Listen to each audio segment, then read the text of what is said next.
this lab here, we're going to be going over hardening. Okay, we're going to be going over hardening. Remember, this term hardening simply means to make something more secure. So we're going to go through a few hardening techniques. Let's get right to it. All right, first things first, let's switch over to MS10. We're going to log into MS10 as Jamie. You know his username, you know his password. Let's log in. Right now, after we log in, the first thing that we have to do is to open the device manager and scan for hardware changes. So we're going to open up the device manager, just go into the search bar, type in device manager, and boom. This is going to open up for us. We want to scan for hardware changes. So just right click on MS10 and select scan for hardware changes. You'll see all the changes here. All right, next we want to disable, then enable the Microsoft Virtual DVD-ROM. That's going to be under this option here. Right, we're going to just expand this option.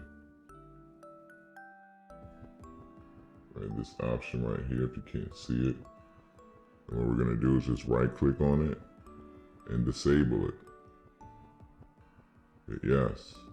Then we're going to right click on it again and then enable it. Why are we doing this? Well, maybe you scanned and you found some type of device that shouldn't be enabled on your system. Well, this is how you can harden your host by disabling that hardware.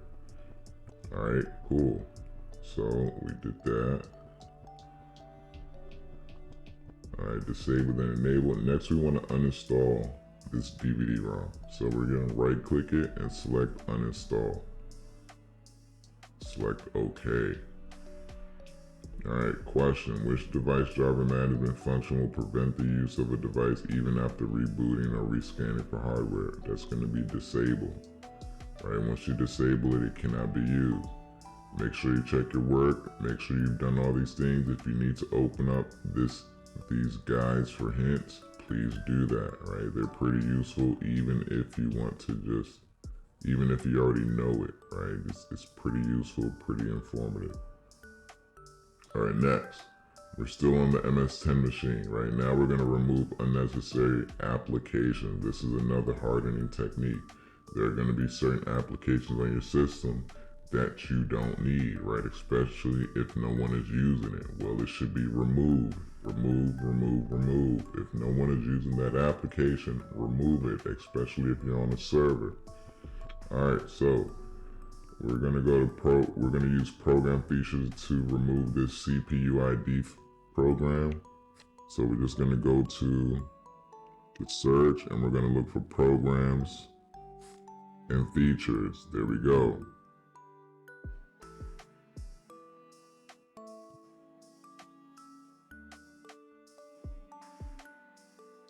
Fortunately, we can see it right here. Okay, we're going to right click this and select uninstall. Select yes, and that is it. Next, we're going to remove the FTP service using remove roles and features. So we need the server manager for that. So we're going to open up the server manager application. Now, once again, what are we doing, you all? We are hardening our system.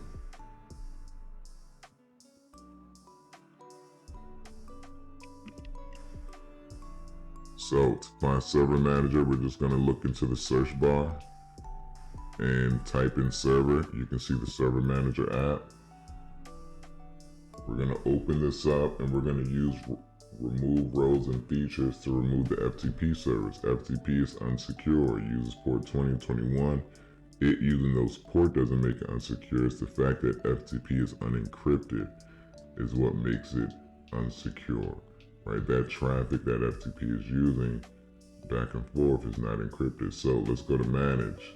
Right over here on manage, we see add roles and features and we see remove roles and features. Let's select remove roles and features. We're gonna hit next. We're gonna scroll down. You see web server IIS. Let's go ahead and expand this and deselect FTP server. That's going to remove it. Select next, select remove. You can see what's being removed here. You can restart this if you want to. I'm not going to restart it, but select remove. Question: if you need to install or reinstall a Windows feature or server, which utility should be used? We want to use the server manager. Oh, actually add roles and features. Sorry. Add roles and feature wizard, right? Which is within the server manager. All right, this answer right here is way more specific than just server manager. All right, cool. We're gonna go on to the next section while that is removing itself.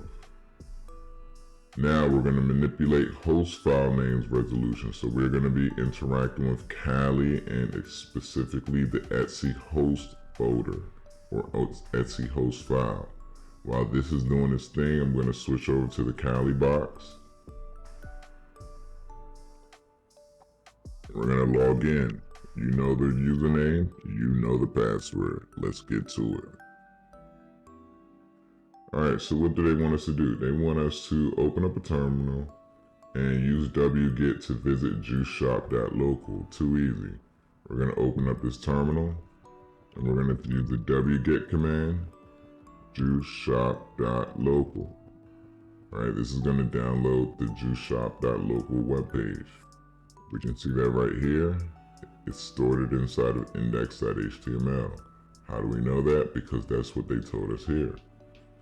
Alright, next it says view the contents of the current Etsy host file. Too easy. I'm going to clear my screen and we're going to cat open the Etsy host file. We can see the contents, we can see Juice Shop right here. Alright, Juice Shop is pointed to 228. Alright, what do they want us to do next? They want us to introduce a name resolution error by editing the host file. So they want us to put in the incorrect IP address, so we're going to switch 228 with 249. Too easy. Let's use V or Vim. We're going to do the same command from earlier, but we're going to open it up with a note editor, right? Where I'm going to use vi/etsy/host. Don't forget the space in between the VI and Etsy host. Hit enter. Now I have this file open. Right, there are other text editors you can use to do this. Right now, if we want to be able to edit this, we have to hit the letter I.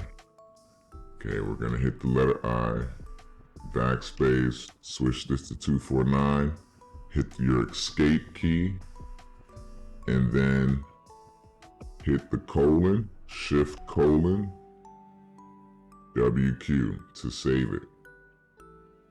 Alright, I'll do that one more time. We're going to go in here. If you want to edit it, you have to hit the I key on your keyboard, the letter I. Right now we can edit it.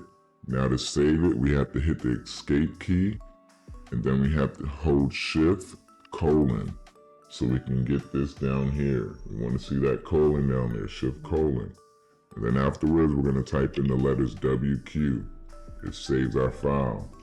Make sure that it was saved, cat it open.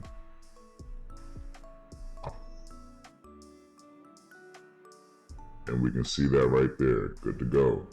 Now, next, question, what is the proper syntax for entries in the Etsy host file? That's gonna be IP address, then full, then FQDN.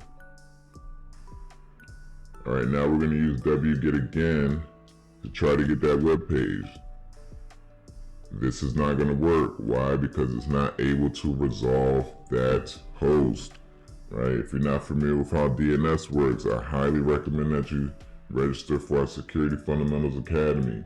DNS, when we're trying to go to juiceshop.local, we're looking in our Etsy host file. We're asking the Etsy host file for that IP address.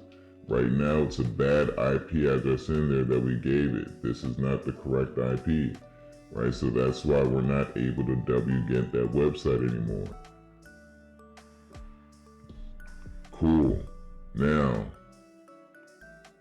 we're going to switch it back after all to the Etsy host. So we're going to switch it back to 228. So let's go back and open up that file with V. We hit I-228. Hit escape, Shift:/WQ. Good. Let's make sure that the changes are there. Sweet, we're good to go. Now we're going to use the wget command one more time, and we can see that we're able to resolve that domain. We're able to resolve juiceshop.local because we have the correct IP address now. Question: what features or capabilities can be obtained through editing the SE host file? Or we can redirect queries to preferred DNS servers. No. Redirect to a functional site. Block resolution. Force resolution. Let's see. Redirect to a different functional site. Block resolution to the correct IP address. Force resolution to a preferred IP address. Redirect. There we go. It's okay to get it wrong, y'all. As long as you know why you got it wrong, it is okay to get it wrong. It is okay. You're not perfect. I'm not perfect. It's fine. Don't beat yourself up on it. All right, so we're going to leave the terminal and go to the next section. Oh, all right, sweet. Comprehensive questions. What are the two primary aspects of system hardening? Well, it's to remove bad things and to remove applications that are not necessary and update applications that need to get updated. Which of the following are important aspects that may be performed while hardening a system? Removing unneeded devices, installing updates, removing insecure services, setting firewall rules, adjusting DNS resolution, uninstalling self, all of these. Right, all of these are going to help harden our system. In other words, it's going to help make our systems more secure. What are the two means by which you can access the add roles feature? We can use the server manager and programs and feature. Why should you consider altering the host file? To distribute a new FQDN to IP mapping, not publicly. To remove a false FQDN, yeah. Force the resolution of an FQDN, yes. To prevent, yes. Alright, we got that one right.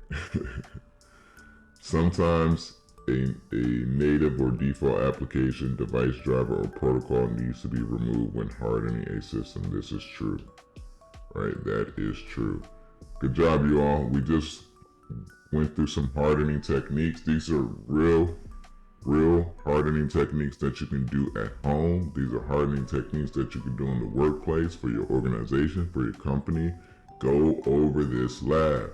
This is a very, very, very useful skill set that is being used in the real world.